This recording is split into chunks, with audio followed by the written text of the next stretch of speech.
candidate DeSantis I led from the front on this. on the campaign trail in Iowa. Dictator decision. Caplin News on assignment half a world away.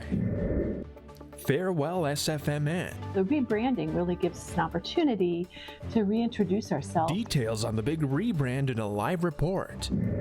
And a local bride and groom will forever have the Heat playoffs as part of their wedding story. You know, a whole party getting going, everybody. These stories and more coming up on Newsbreak. Hello, South Florida. I'm Kelly Sanchez. I'm Lauren Wirtz. Today is Wednesday, May 31st, 2023. Live from the Lee Caplin School of Journalism and Media in North Miami, this is Caplin News. Calls for help after shots ring out on the beach in Broward County. Hollywood police have released 911 calls from the Memorial Day shooting at Hollywood Beach. Police believe the Monday evening shooting started as a fight between two groups.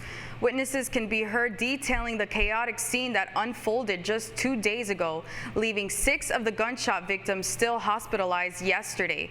Several callers reported hearing gunshots and seeing people on the ground in the audio. Oh my gosh, I don't know what's going on. Come to Hollywood Beach. Hollywood. Marriott, the Margaritaville, please, on the beach. All right. They're shooting out here. Or they was shooting.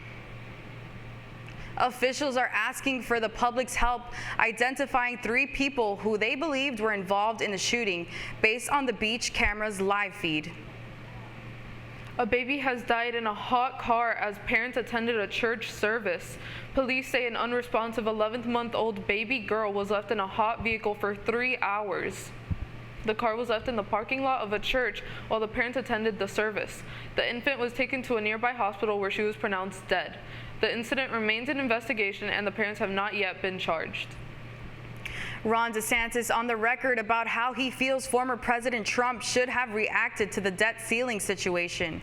While campaigning near Des Moines, Iowa yesterday, DeSantis, who recently launched his presidential campaign, called for former President Donald Trump to go on the record about the debt ceiling decision. Now, in terms of the debt limit, yeah, I think he should come up. You know, I mean, are you leading from the front, or are you waiting for polls to tell you what position to take? The Treasury Department warns that if the federal government cannot agree on a new deal to extend the debt limit, the country could run out of money by June 5th. Called a dictator by many, Turkish President Erdogan is celebrating an election this morning. Caplin News reporter Leana Utarbush is nearby in the country of Jordan and has more on the start of his 3rd term. Breaking barriers and securing his 3rd decade in power, President Erdogan emerges with over 52% of the votes in a hard-fought runoff election. At the AK Party's Istanbul headquarters, thousands of Erdogan supporters celebrated his election victory with cheers of triumph, expressing deep love and trust for their leader. We love him very much. He's our father, our grandfather, our everything. We voted for him because we trust him. We love him very much. We are always with him. On the opposition side, Kemal Kılıçdaroğlu, leader of an alliance, fell over 2 million votes behind Erdogan, dealing a better blow to those hoping for change. In order to get rid of the oppression and get rid of this authoritarian leadership, to bring real democracy and freedom, I call on all citizens to go vote. President Erdogan faces significant challenges in his new term, particularly concerning the economy.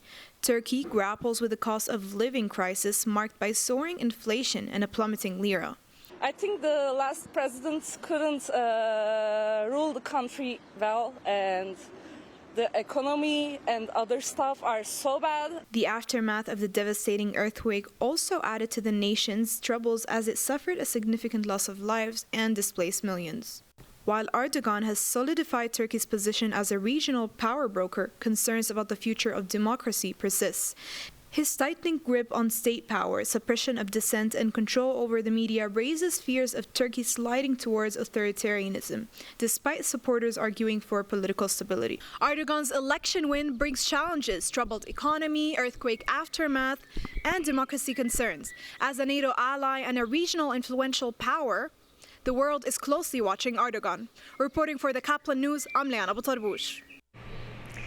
It's a big morning here on Newsbreak. It's our second newscast under the new brand of Caplin News. Reporter Samantha Gutierrez is live in the control center with the story behind the change.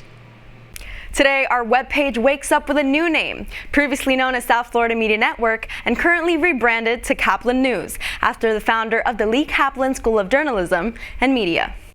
I think that journalism is taught in a certain way throughout the United States. I think we have a chance here on this campus to make the best journalism school in the country. And I think it will be accomplished by looking at what the other schools do right and wrong and treating journalism as a discipline to be learned. This rebrand includes our name change to Caplin News, as well as a special expansion to our programs. Beginning in the fall, we're going to have students in game media and animation media join our students who are already in journalism and broadcasting and digital media. And we really think that this is a fantastic opportunity to help integrate sort of traditional media with emerging media.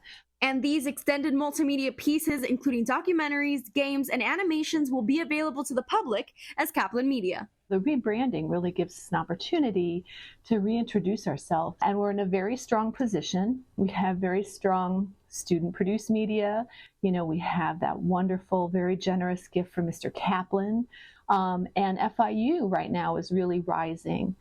All of these advancements will secure the Lee Caplin School of Journalism and Media's place as one of the best and nationally recognized.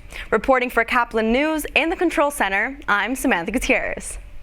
This is the last morning of Asian American and Pacific Islander Heritage Month, and as Caplin News' Alessandra Enriquez reports, one part of Miami spent the final weekend celebrating with food.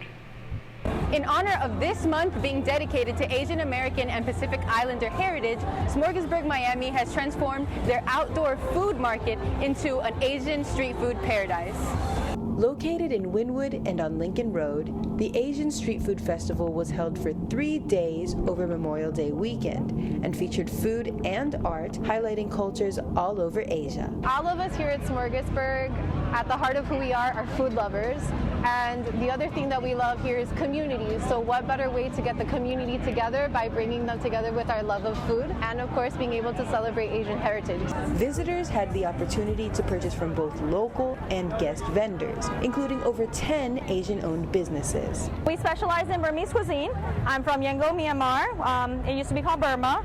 It's harder to find Asian restaurants in South Florida, in Miami area, and it's nice to be able to see, especially the ones who are up and coming. There are a couple around us, including myself, who are newer to the scene, and it's nice to just kind of have a following. The festival served as a touch point for guests to engage with the often underrepresented Miami AAPI community. There's so much food here that you don't typically get to interact with. Some of my favorite foods that I've found have been Asian-inspired meals, and getting to try them from people who have learned about it and taken the time to really perfect the dish is such an awesome way to introduce yourself to new cultures. In addition to special events like this one, Smorgasburg Miami engages our community with their weekly food market held here at their Wynwood location on Saturdays and Sundays. This is Alessandra Henriquez for Caplin News. The Miami Marlins facing jet lag and the Padres as they return from a West Coast road trip. That's still ahead, and so is this story. Man, I have mixed feelings right now. You know, I gotta go on a wedding, but we're in the finals. We're in the finals, so I'm gonna be missing that, but I'll make sure to put it on the phone again. A local wedding party got to celebrate the Heat's big win a couple of days early. Newsbreak will be back in 2 minutes.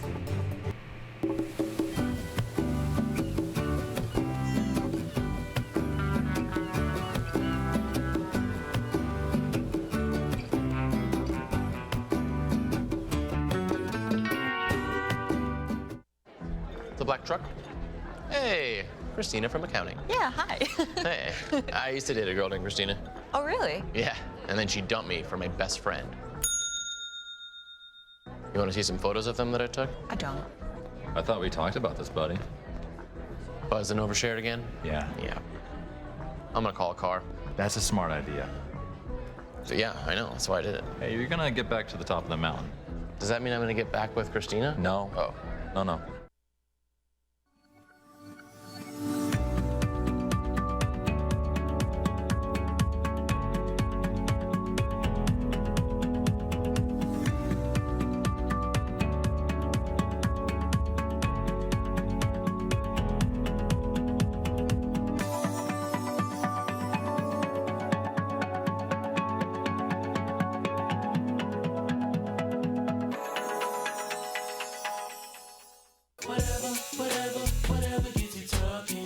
lot of ways to reach out to a friend about their mental health.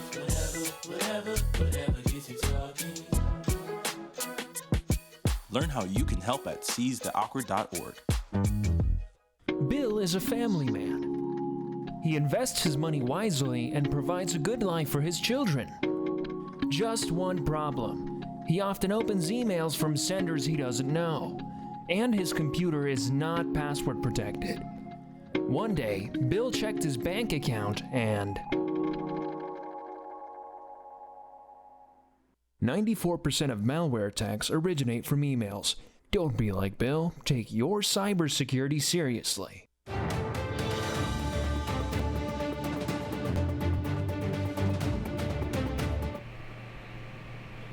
A South Florida bride and groom saying "I do," not knowing how it ended.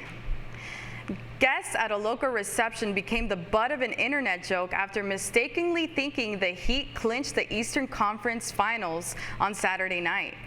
But as Caplin's Jared Parker reports, the fact that Miami ended up winning the series 2 days later became icing on their wedding cake. They tried canceling my wedding. I know you've seen that video. I know they tried, but they couldn't. This Heat fan is in good spirits after his wedding went viral on Saturday, but not for the best reasons. Williams DeRuthy's wedding party was watching Game 6 of the Heat versus the Boston Celtics, and they celebrated before learning the team actually lost. Derek White scored the game-winning shot as time expired, but they thought the clock hit 0 before White got the shot off. DeRuthy was on Bird Road and 87th Avenue in Southwest Miami to celebrate the Heat actually winning.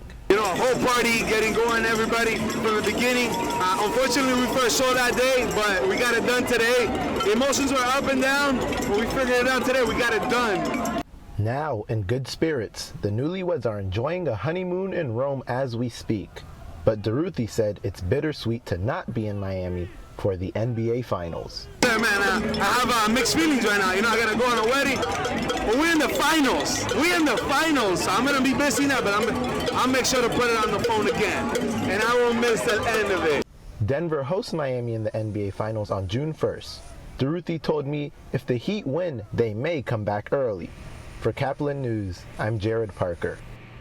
The Miami Marlins had a rough start on their first game back home against the San Diego Padres after sweeping the Angels in Los Angeles. The Fish had a good first innings, being up by the 6th. The two teams were then tied going into the 9th, and that's when the Padres really cashed in a 5-run inning against the Marlins. The final score was Padres 9, Marlins 4. The two teams will face each other again today at 6:40 p.m. You're watching Newsbreak, and we're coming right back.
Radcliffe Art and Design Incubator is the velocity accompanying the fellow's rudder, as in a boat.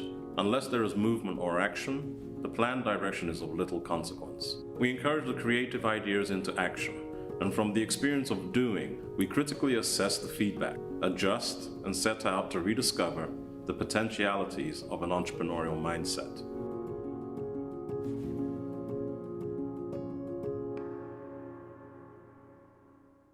Stem is precise, no margin for error. Dare to forget that. Dare to have fun with it. Get weird with it. Dare to send those old STEM theories flying past the neighbor's house into outer space. Dare to program something internet-breaking, record-breaking. Dare to blow their minds. Dare to learn the difference between sedimentary and metamorphic rock. Go find those rocks. Dare to keep daring. Dare to STEM. Check out She Can STEM to get started. That's all the time we have for Newsbreak. I'm Lauren Wirtz. I'm Kelly Sanchez. Get more news anytime at caplinnews.fiu.edu.